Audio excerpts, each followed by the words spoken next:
What we're going to do today is from the book of Ephesians, and I just want to give like a meta idea of why it is so important for us to do a book. Because we might be wondering, like, what is the point of doing Ephesians and like a particular book when there's so much happening in the world? So much happening in terms of elections, so much happening in our personal lives, so many things that are happening around. But then what is the point? How does this help us? And one of the things, a lot of these mainline churches, I came from a Baptist church, and they're very high on expository preaching. I'm sure it was there in your previous church also. Like they take a year to do one book. One Corinthians is for 1 year. By the end, you know that more than Paul itself. It's just a very long time to do a book. But the value that it is there, and it has the value that it brings is that no matter what is happening in the world around, you could talk about so many things, right? We could talk about so many things right now. Things that are happening in our lives, things that are happening in the world around us. But what we make, the statement that we are making is by doing a book study, and we'll be doing this study all the way till June, so the entire month of May and even June. The statement that you make is, no matter what happens around us, we will anchor ourselves in the Word of God. That is, in one sense, the statement that we make by doing these things. That no matter how chaotic the world outside is, how different, how difficult things are around us, the framework from which we anchor ourselves is God's Word. There's a lot of space that we can use within that, And it's good not to be too rigid, so we have some, last week we had on prayer, so we had topical. But it's good to look into go through a book and go through a passage because of that statement that we make, that no matter what happens, this is where we anchor ourselves. This is what is going to frame our thoughts, frame the way we look at the world. All right?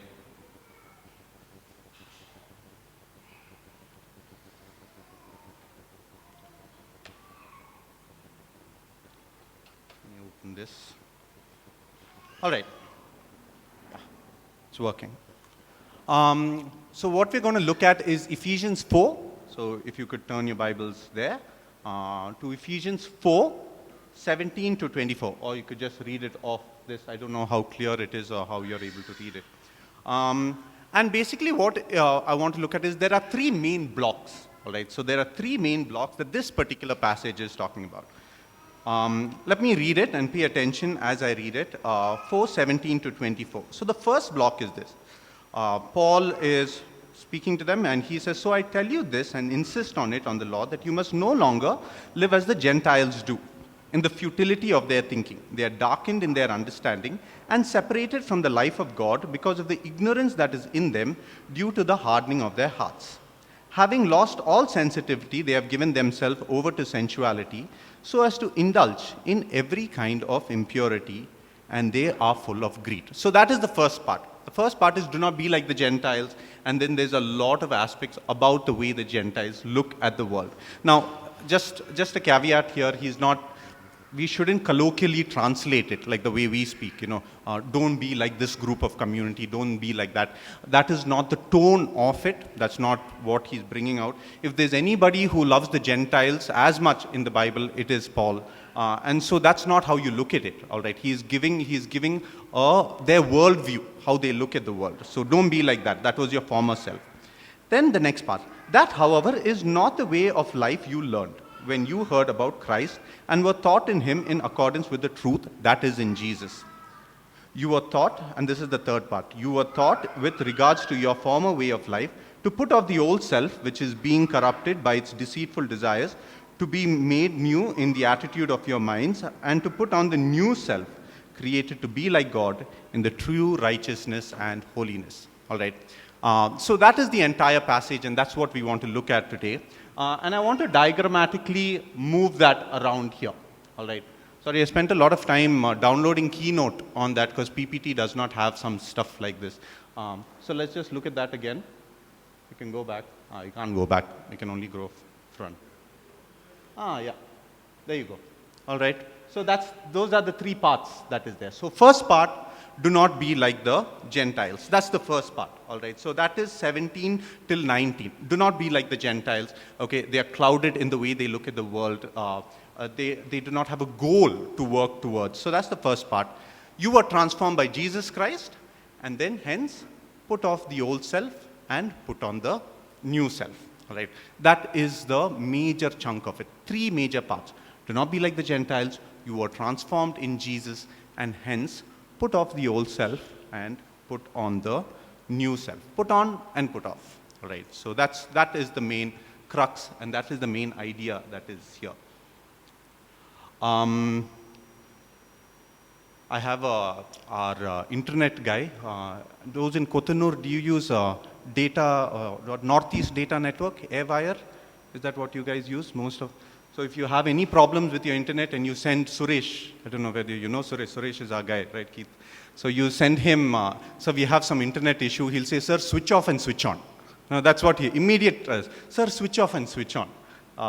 And somehow that seems to work. Every time he says switch on and switch, because I do that. And when I message him, I know he's going to tell this exact same thing.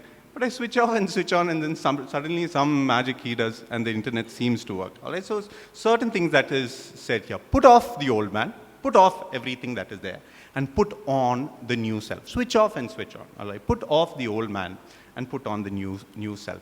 And that's what I want to look at. All right, for the next 20 minutes, that's what I want to kind of focus on. Now,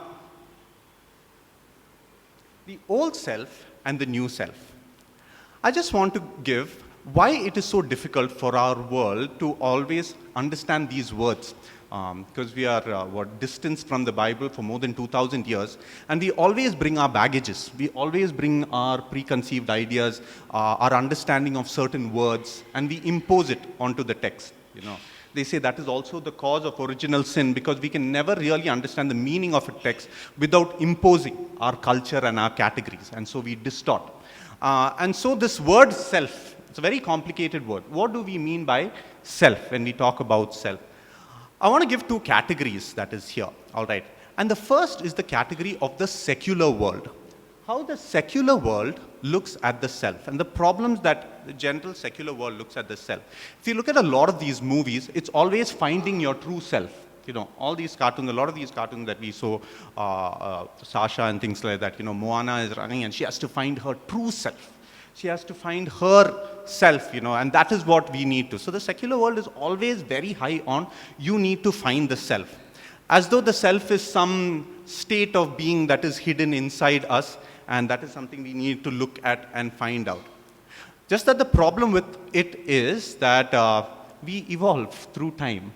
We change through time. What we were when we were 5 years old is not what we are now. And so to think that we can go and find one self, that one essence that is there, really needs to be thought of. But that's very highly prized in the secular world, that you need to find your true self. No matter what people say, no matter what culture says, you need to find your true self. And so when they come to a passage like this, or they read something like this, they will always be bogged down by those things. How can we leave the old self? Our calling is to find our true self. And so that is one of the problems that the secular world kind of battles with, finding the true self, right? The other is our world, the Christian world, all right? And one of the amazing things that our world, or the Christian world, brings about is the self is only understood in relation to God. That we are who we are in relation to God. There is no self outside of that. How we truly find ourselves, who we are, is found in relation to God. And so that is the amazing thing that the Christian world brings to the forefront, brings to our thinking. What is the self? You are who you are in relation to God. That's how you find the self. But the other problem that we have in in thinking about this is that it's always stuck in time, all right? And here's my argument for this, all right? You can disagree with me, you're free to disagree with me. But it's always, when we construct our testimony, it's always, I was like this. A lot of the testimonies when I was in seminary, I was a smoker and a drinker. And then Jesus came into my life, and then now I'm not. All right. And it's always, so anything that you ask about their old self, it is around 20 years back or 15 years back, and there was an old self that was there. And there's something happened, Jesus redeemed and transformed, and you become a new self. And that's an amazing thing. It's a beautiful thing. Just that it is always stuck in time. It is stuck in the past. That as though this event of this old self and new self was at one point in history, one point in your life. And when Paul is writing this, he is not writing this to non-believers. We have to see that he is writing this to Christians. And he is telling them to put off the old man and put on the new self. Throw off the old self and put on the new self. I want to give one historical reason for it. And, this might not be the whole reason for it, but it's a very compelling reason. When I read it, I found this to be like a very compelling template of why we use this particular template.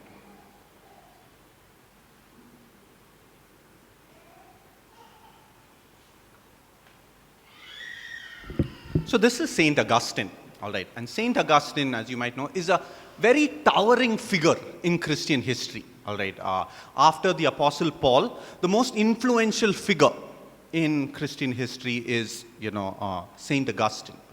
And you have these figures who really come and shape Christianity the way they are. And so Augustine, in one sense, his book Confessions is going to be a magnum opus. It's going to be a huge, influential book within Christianity. And he is respected through Eastern Orthodox, Catholics, Protestants. So he's a very influential, very towering figure. And he is going to write a book on confessions.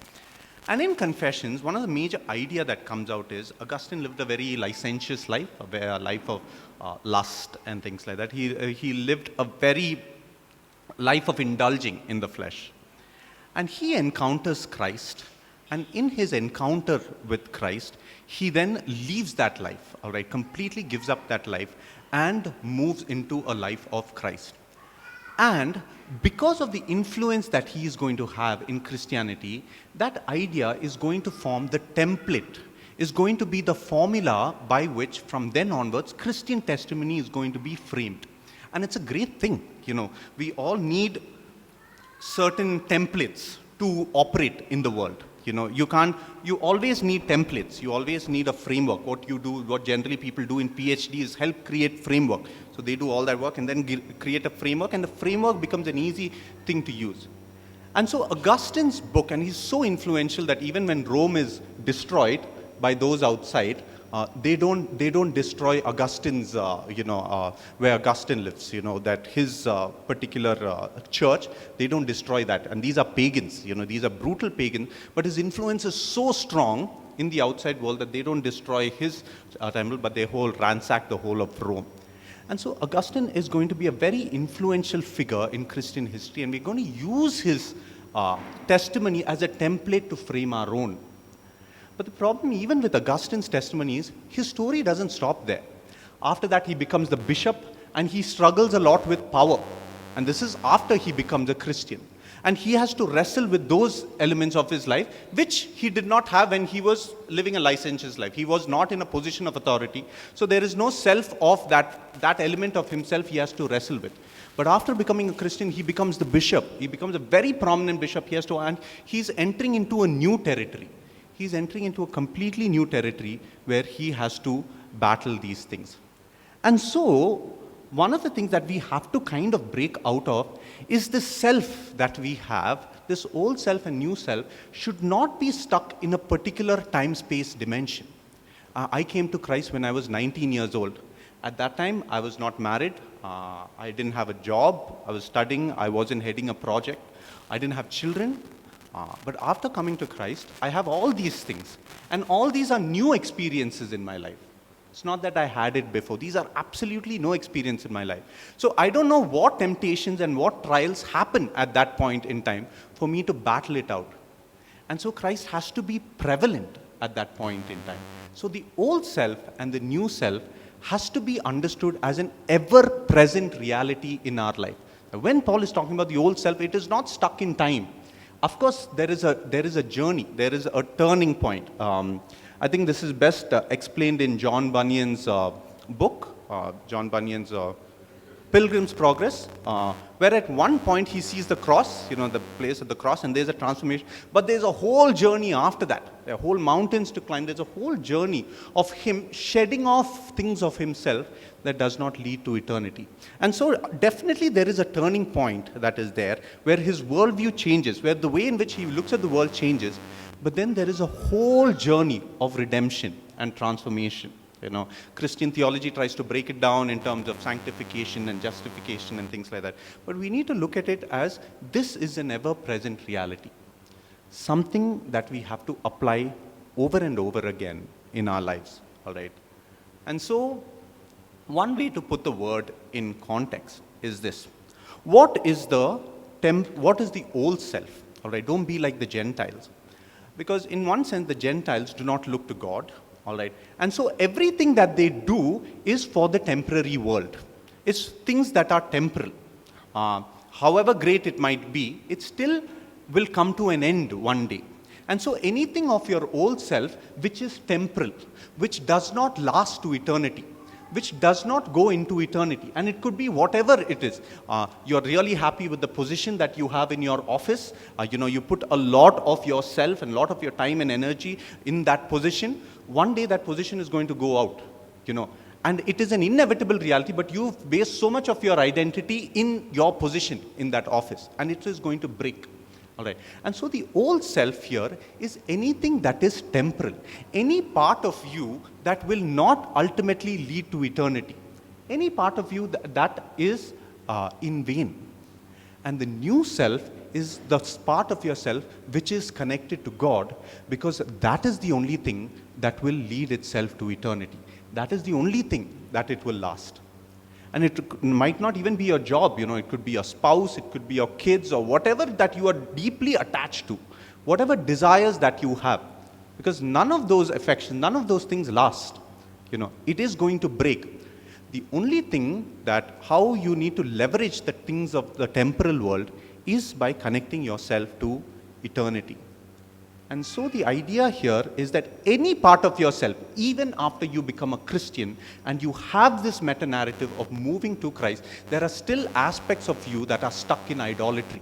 That are stuck that even though there is a face of Jesus Christ that is there, you're still, so many part of you is wrestling with so many other aspects of your life. So many things with anxiety, so many things with insecurity, whatever those things might be. And those are the temporal self. Those are the self will ultimately collapse. You have no choice about it. The only choice is if you hold on to eternity and the new self, the greater you are at handling these, that when those things, temporal things come crashing down, you can still move on. That you are a self that can push itself into eternity. Go into that journey, into what John Bunyan says, the celestial world. You'll enter into that world. All right. And so I want to bring 3 practical ways of how we can do it, all right? Definitely there are many more ways. How do we move from the temporal self, which is existent, which is there in each one of us today, right now, even though we have accepted Christ in our heart? What are those things that push us away from seeing Christ, from what He is doing in our life, things that are temporal in our life? And I want to bring 3 aspects of it. Go back. Yeah. I want to bring these 3 aspects, all right? And this is something that I want you to keep in mind, all right? Experience, relationships, and prayer, all right? And this is a specific type of prayer that I want to talk about. And these are 3 practical things that I want to do, or I want to be able to have tried to kind of apply in my life and maybe kind of bring that out, all right? Experience, relationship, prayer, ERP, however you want to term that. These 3 things of how in our journey to move towards the new self, can we harness this or understand these 3 things? Our experiences in life, the relationships we formed, and our prayer life, our particular prayer life that we are talking about. Now, Sunday school question is, where is the Bible in this? The Bible is connected to all 3. So it's not a category outside of itself. It's very much interlinked to all 3 of it. Experience, relationships, and prayer. All right. Let me go to the first one, experience, all right? And I want to bring this story out. So this is a trip that we went for in Shillong about a month back. So Uncle Arun and Satish, so we went to Shillong, and this whole trip happened very fast. Uncle Arun said, why don't you be interested? Immediately what Satish took and Googled some waterfalls there. Oh, there are 5 waterfalls. We need to go to Shillong. And so his whole trip was planned around these 2 waterfalls that will go there. And so in this whole hype of it, even I said, yes, okay, fine, let's go. Later on, I was thinking about the practicalities of this. but finally, whatever happened, we were able to go for this, And before going for this trip, before going to Shillong and before going for this trip, there was something in my heart, there's something that God prompted me saying, there is something that you're going to learn. This is going to be a learning endeavor for you. Be open to that. And that was very interesting for me because a lot of my trip is that I feel like I need to go and do stuff. Here, very clearly, God laid the groundwork in my heart saying, you're going to learn something from this trip, and I want you to be open to that.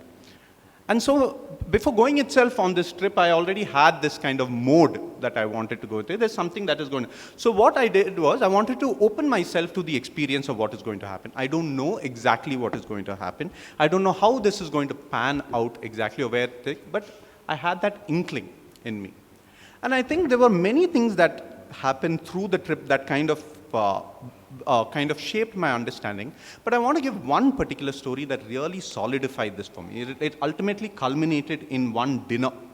So there's this dinner, we were part of a conference. I'm sure that you'll remember this, Uncle Arun. We were all sitting, and there was this person from Nagaland.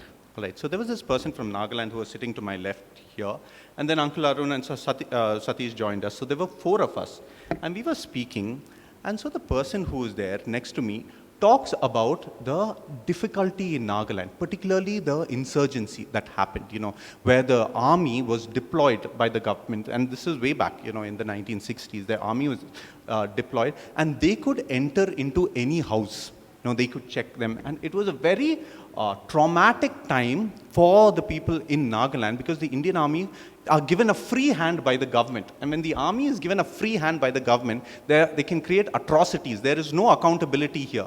They go into their houses and they, in one sense, they do things to the wife while the husband is watching. It's completely atrocious what is happening. And he is telling this story that's there.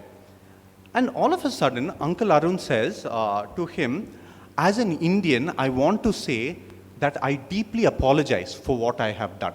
I am deeply sorry as an Indian for what we have done. And for me, this made no sense, all right. Why is Uncle Arun apologizing for something which has gone through in India way back in 1960s?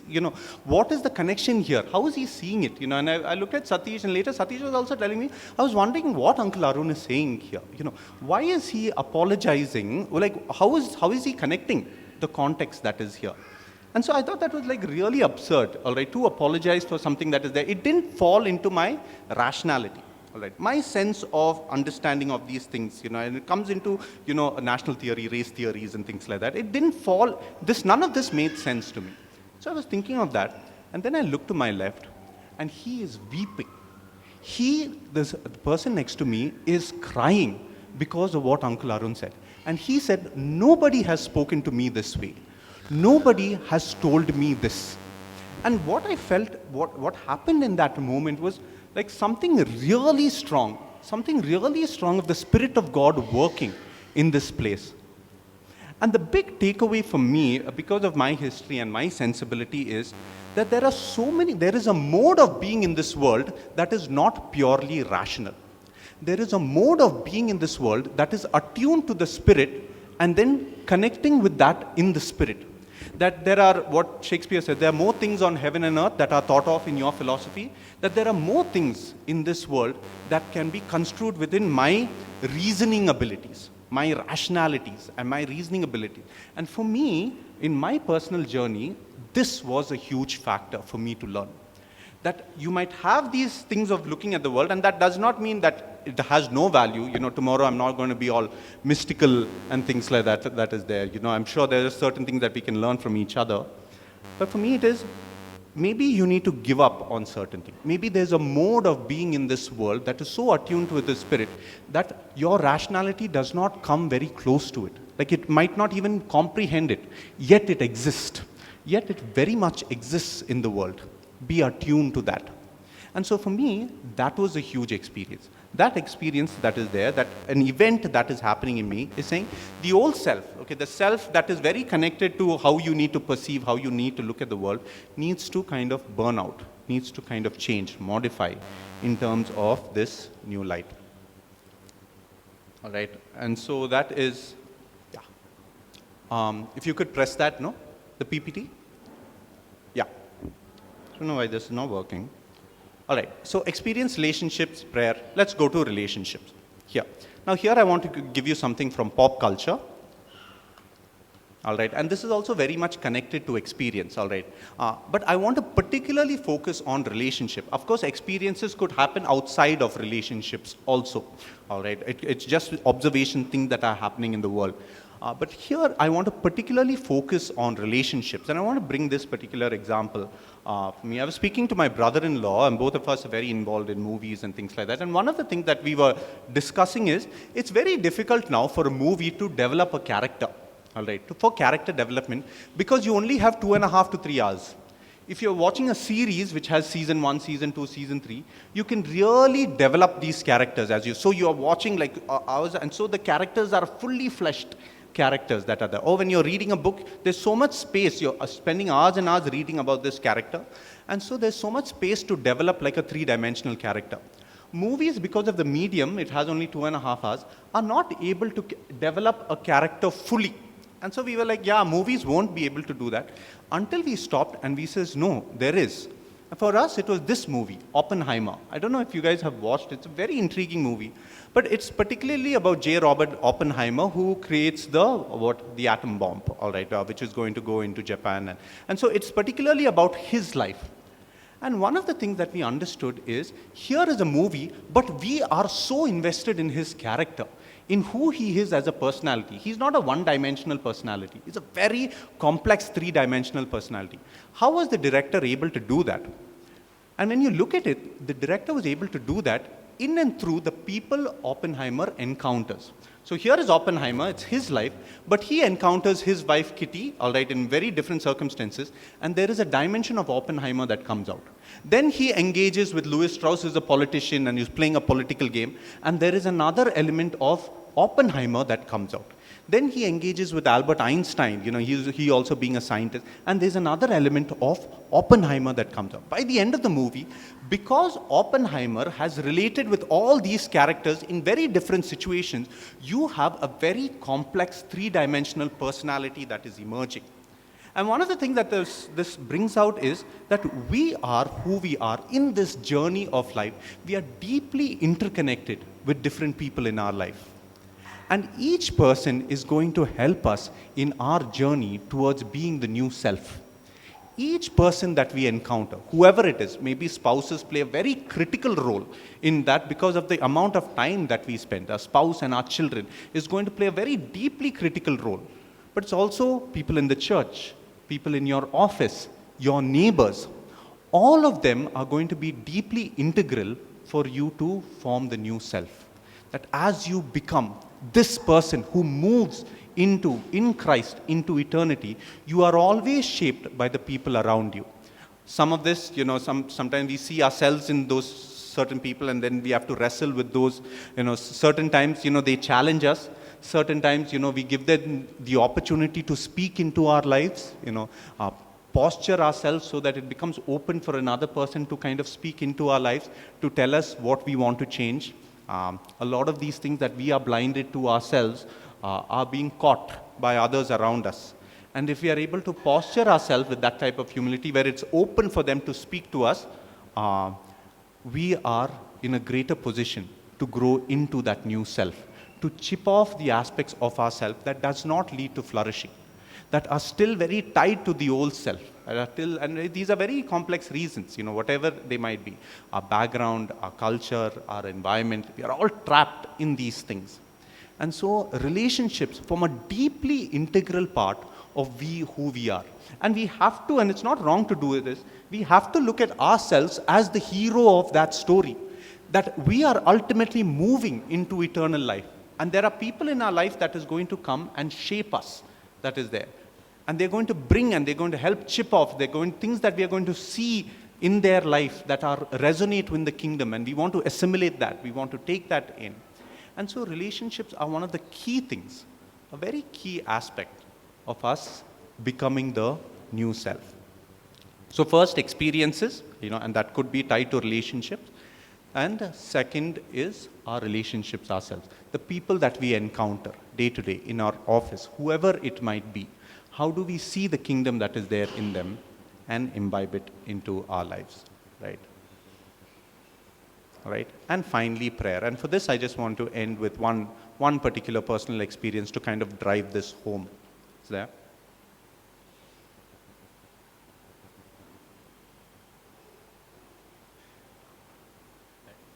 And I want to focus on one particular type of prayer, our personal prayer.